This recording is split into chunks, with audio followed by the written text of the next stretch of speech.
ನನ್ನ ಸ್ಟೇಟಸ್ ಬಗ್ಗೆ ಪ್ರಶ್ನೆ ಮಾಡ್ಬೇಕಂತ ಬೇಡ. ಅಧಿಕಾರ ಯಾವನಿಗೂ ಶಾಶ್ವತ ಅಲ್ಲ. 28ಕ್ಕೆ ಮಾಜಿ ಆಗ್ತಾರೆ ಮಿಸ್ಟರ್ ಡಿ ಕೆ ಶಿವಕುಮಾರ್. ಅದ್ಮೇಲೆ ಅನ್ವರ್ಲಿ ಎಲ್ಲ ಮೊನ್ನೆ ಕುಮಾರಣ್ಣ ಅವರು ಕೂತ್ಕೊಂಡು ಪ್ರೆಸ್ ಅಡ್ರೆಸ್ ಮಾಡಿ ದೇವೇಗೌಡರು ಸಾಹೇಬ್ ಪ್ರೆಸ್ ಅಡ್ರೆಸ್ ಮಾಡಿದ್ಮೇಲೆ ಒಳಗಡೆ ಈಗ ತಳಮಳ ಶುರುವಾಗಿ ಇವತ್ತು ಒಂದ್ 30 ಜನ 40 ಜನ ರೈತ ಮುಖಂಡರು ಅಂತ ಕರೆಸಿದ್ರಲ್ಲ ಸಾರ್ ಕಚೇರಿಗೆ.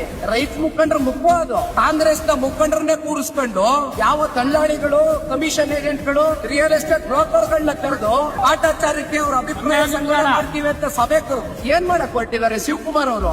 80% ಜನ ರೈತರು ಒಪ್ಕೊಬಿಟ್ಟವ್ರಂತೆ ಲ್ಯಾಂಡ್ ಅಕ್ವಿಸಿಷನ್ಗೆ. ಏನ್ ಬಂದಿದ್ಯೇನಪ್ಪ ಸಾಹೇಬ, ಮೈಕೈ ಬದುಕೊಂಡು ಕೆಳಗಡೆ ಸಣ್ಣ ರೈತರ ಕಪ್ಪೆ ಏನಾಗಿ 10 ಗುಂಟೆ 15 ಗುಂಟೆ 20 ಗುಂಟೆ ಜಮೀನನ್ನ ಇಟ್ಕೊಂಡು ಹೈನುಗಾರಿಕೆ ಮಾಡ್ಕೊಂಡು ಹೋದ್ರು ಹಸುನೋ ಕುರಿನೋ ಮೇಕೆನೋ ಸಾಕೊಂಡು ಜನ ಅಲ್ಲಿರ್ತಕ್ಕಂಥ ಸಣ್ಣ ರೈತರು ಬದುಕ್ತಾವ್ರೆ. ಅವ್ರ ಹೊಟ್ಟೆಗೆ ಕನ್ನ ಹಾಕೋದು ಬೇಡ. ಮತ್ತಿನ್ಯಾವ ಯಾವನಿಗೋ ಕೋಟಿ ಕೊಡ್ತೀನಿ, 2 ಕೋಟಿ ಕೊಡ್ತೀನಿ, 3 ಕೋಟಿ ಕೊಡ್ತೀನಿ ಅಂತ ಯಾರ್ಯಾರು ಹೆಸರಲ್ಲಿ ಇನ್ವೆಸ್ಟ್ಮೆಂಟ್ ಮಾಡ್ಕೊಂಡು ಇಟ್ಕೊಂಡು ಹೋಗೋದು ಇವರು. ರಿಯಲ್ ಎಸ್ಟೇಟ್ ದಂಧೆಕೋರರಿಗೆ ಅನುಕೂಲ ಮಾಡ್ಕೊಡಕ್ಕೆ ಇದು 80% ಜನ ಒಪ್ಕೊಬಿಟ್ಟವ್ರ. ಇವರೇ ಕೂತ ತೀರ್ಮಾನ ಮಾಡ್ಬಿಟ್ರ. ಹೋಗಿ ಏನಾದ್ರು ನೀವು ಪರಿಶೀಲನೆ ಮಾಡಿದೀರಾ? ಅಧಿಕಾರಿಗಳೇನಾದ್ರೂ ಹೋಗಿ ಹಳ್ಳಿಗಳಲ್ಲಿ ಏನಾದ್ರು ಸಭೆಗಳು ಕಂಡಕ್ಟ್ ಮಾಡಿದಾರ?